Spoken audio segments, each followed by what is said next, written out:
পুলিশের একাধিক সাবেক কর্মকর্তার অস্বাভাবিক সম্পদের বিষয়ে সংবাদ প্রকাশ করায় ক্ষুব্ধ পুলিশ কর্তারা।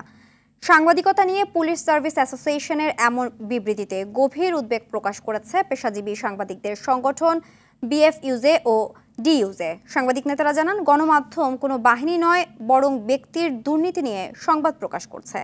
ট্রান্সপারেন্সি ইন্টারন্যাশনাল বাংলাদেশ মনে করে, এমন আচরণে পুলিশ কর্তারাই নিজেদের ভাবমূর্তি নষ্ট করেছেন, রক্ষক হয়ে ভক্ষকের ভূমিকা নিয়েছেন। সাকিবুর রহমানের রিপোর্ট।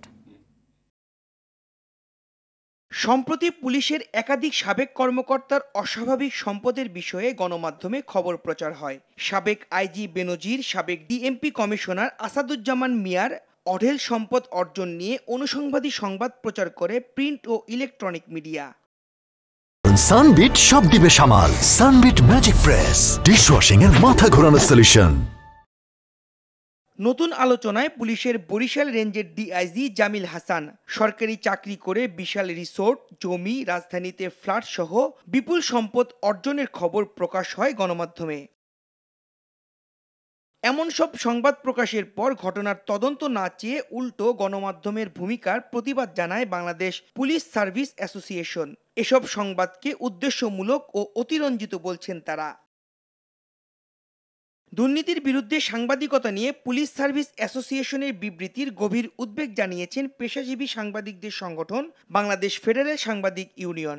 সংগঠনের মহাসচিব দীপ আজাদ বলেন, এভাবে স্বাধীন সাংবাদিকতার শ্বাসরোধ করা যাবে না। গণমাধ্যম যদি কোনো অসত্য সংবাদ প্রকাশ করে, তাহলে গণমাধ্যমের বিরুদ্ধে ব্যবস্থা নেওয়ার সুযোগ আছে। মানে একদম যদি আপনি প্রথমে যেতে চান, প্রেস কাউন্সিল আছে, আপনি প্রেস কাউন্সিলে আপনি যেতে পারেন। এর বাইরে আপনার ফৌজদারি কার্যবিধিতে আপনি মামলা করতে পারেন। বিভিন্ন ধরনের সুযোগ রয়েছে, লিগ্যাল নোটিশ দেওয়ার সুযোগ রয়েছে, সমস্ত কিছু। সেগুলো না করে আপনার একদম পুরোপুরি গণমাধ্যমকে মুখ বন্ধ করার যে একটা প্রচেষ্টা, সেটি আমাদের কাছে কোনোভাবেই আমরা মেনে নিতে পারছি না বলেই আমরা প্রতিবাদ জানিয়েছি। ক্ষোভ প্রকাশ করা, বিবৃতি, হুমকি ধামকি, সেটি কোনো পথ হতে পারে না। আমরা মনে করি না যে এই ধরনের বিবৃতি দিয়েই কখনোই স্বাধীন সাংবাদিকতার পথকে বন্ধ করা যাবে। স্বাধীন সাংবাদিকতা চলছে এবং চলবে। ট্রান্সপারেন্সি ইন্টারন্যাশনাল বাংলাদেশ টিআইবিও পুলিশ সদস্যদের এমন অবস্থানে হতবাক। প্রতিষ্ঠানটির নির্বাহী পরিচালক ডক্টর ইফতেখারুজ্জামান মনে করেন, রক্ষক হয়ে ভক্ষকের ভূমিকা নিয়েছে অ্যাসোসিয়েশন। দুর্নীতি অনিয়মকে মাফ করে দেওয়া হবে, সেই তথ্য প্রকাশ করা যাবে না। এটা একটা অনৈতিক এবং অসাংবিধানিক বৈষম্যমূলক আবদার বলে আমরা মনে করি। এই সংস্থাটি নিজেরাই উদ্দেশ্যমূলকভাবে এই বক্তব্যটা তুলে ধরেছেন। তাদের উদ্দেশ্য হচ্ছে যে মত প্রকাশের স্বাধীনতা, তথ্য প্রকাশের স্বাধীনতা খর্ব হোক।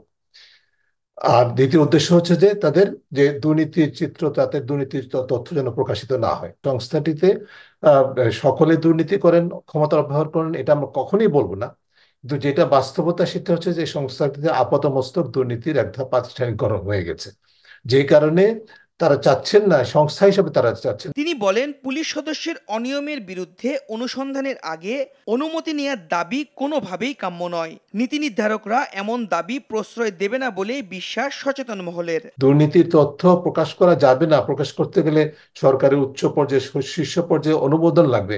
এটাতে একটা অলিক একটা দাবি হলো। সাকিবুর রহমান, RTV, ঢাকা।